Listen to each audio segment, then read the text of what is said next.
है जी, हम तो चांद तक भी चक्कर लगाए हम छोड़ेंगे नहीं इनको। ठीक है। रही बात वही, ये लोग जिम्मेवार नहीं है, गैर जिम्मेदाराना इनका व्यवहार है। जब इनको पता है 8 महीने से इन लोगों ने कुछ नहीं किया, ठीक है, और जब इन पर दबाव पड़ा, जब ढोल लेके हम वहां घुसे, तो इन्होंने 2 घंटे में 4 घंटे में उसको तैयार कर दिया। और इतने बेशरम है ये लोग कि हम इनके पास आ जाए हैं, भाई उसका स्टेटस बताओ, बोले जी वो तो हो चुका, आपने निगम में इन्फॉर्म किया, मैंने पूछा, बोले जी अब कर देंगे। ठीक है।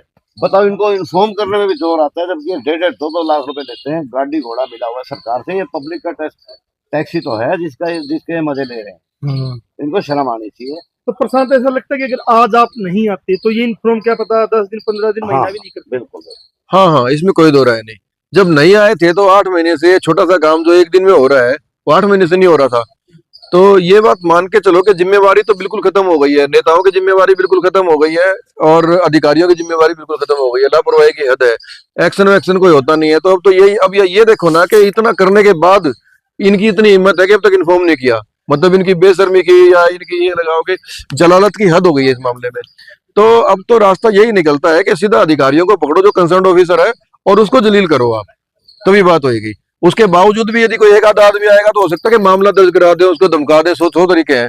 आपको सांगठनिक रूप से मोहल्ले वाला को इकट्ठा होकर आना पड़ेगा या किसी संगठन को सामने आना पड़ेगा, लेकिन अब डायरेक्ट अधिकारियों को ही आमने सामने होना पड़ेगा। तो जी राजेंद्र यादव, राजेंद्र जी, मतलब अधिकारियों को ही पकड़ो, लेकिन जिन लोगों ने वोट लिया, वादे किए, और जो सत्ता में विराजमान है, चाहे वो पार्षद है, मेयर है, विधायक है, उनको क्यों नहीं पकड़ रहे आप लोग?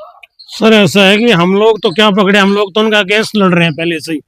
हमने जनता को समझाया था, जिस जनता ने उनको वोट दिए वो जनता पकड़े उनको जा करके। हमारे तो जाने का कोई फायदा नहीं उनके पास।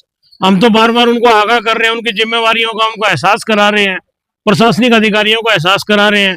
लेकिन कमाल तो ये है कि लोग इतने ज्यादा मतलब असंवेदनशील लोग हो चुके हैं कि इन लोगों को कोई चीज ही नजर नहीं आती। हम तो इतना कहना चाहते हैं कि अगर ये लोग, हमारा सिर्फ 12 क्वार्टर का झगड़ा नहीं है, चाहे जवाहर नगर है चाहे मील गेट है, हम वहां के लोगों को भी कह रहे हैं कि वहां के लोकल लोग, थोड़े से लोग इकट्ठे हो जाओ, हम तुम्हारे साथ मिलकर तुम्हारी लड़ाई लड़ेंगे, तुम्हारी अगुवाई होगी, हम लड़ाई लड़ेंगे हम तुम्हारी। अरे अपने कब तक चुप रहोगे, कब तक अन्याय और अत्याचार बर्दाश्त करते रहोगे? और इस डिपार्टमेंट का आपको सारा हाल पता है कि 50% बीमारी पब्लिक हेल्थ की वजह से हिसार में सीवरेज और पानी की लाइनें मिली हुई हैं, स्वच्छ पानी नहीं मिलता इन लोगों से। मतलब देश के लोगों को ये स्वच्छ, खुद पानी की बोतलें रखते हैं, खुद पानी की बोतल रख रहे हैं, इसी से अंदाजा लगा लो कि पानी की क्वालिटी क्या होगी।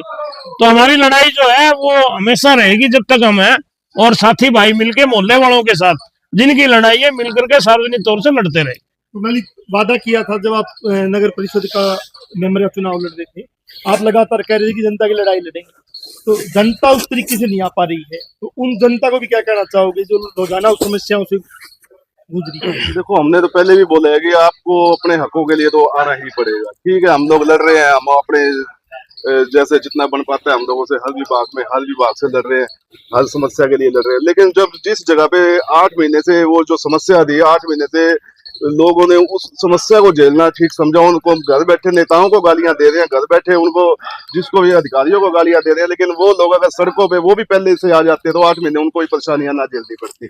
हम तो कहते हैं कि आपके घर के पास कोई समस्या है तो सीधा आप उस समस्या को से संबंधित अधिकारी को बात करो सीधा उसे। इन नेताओं का कुछ नहीं बस का। इन नेताओं ने तो 2-4 साल 5 साल के बाद चले जाना, अधिकारी तो हमेशा 60 साल की उम्र तक अपने उसी कुर्सी पे बैठा रहेगा। आप उस अधिकारियों को, जो जिम्मेवार अधिकारी है, उनके गले को पकड़ो। अगर आप लोगों के पास में नहीं है कोई ऐसा जानकारी कि किस समस्या से संबंधित अधिकारी कौन है, फिर आप लोग हमारे पास में आओ जी, हमें नहीं पता जी, हम आपके साथ चलते हैं, आप बताओ जी कहाँ चल रहे हैं। लेकिन पब्लिक जो है उसको अवेयर होना पड़ेगा इस चीज का। और ये एसडीओ जैसे लोग हैं ना, जो धुवन जैसे लोग हैं, जिन लोगों ने अपनी जिम्मेदारी को बिल्कुल ही जो है ना समझना ही बंद कर दिया है। मैं यह खुले शब्दों में कह के जा रहा हूँ एसडीओ साहब को, धुवन साहब को विशेष तौर से, या तो अपने आप को सुधार ले, वरना जनता को सुधारना आता अच्छी प्रकार से। हम सिखा देंगे तनख्वाह कैसे दे रहे हैं हम लोग इनको। तो प्रशांत, मेरा एक सवाल है, बेसिक सवाल है कि कहीं ना कहीं आप राजनेताओं के प्रति नरम दिख रहे हो, कि जो सीधा सीधा जिम्मेवार है, जो पैसा मतलब जारी करेंगे, जिनकी जिम्मेवारी है इनसे काम करना है।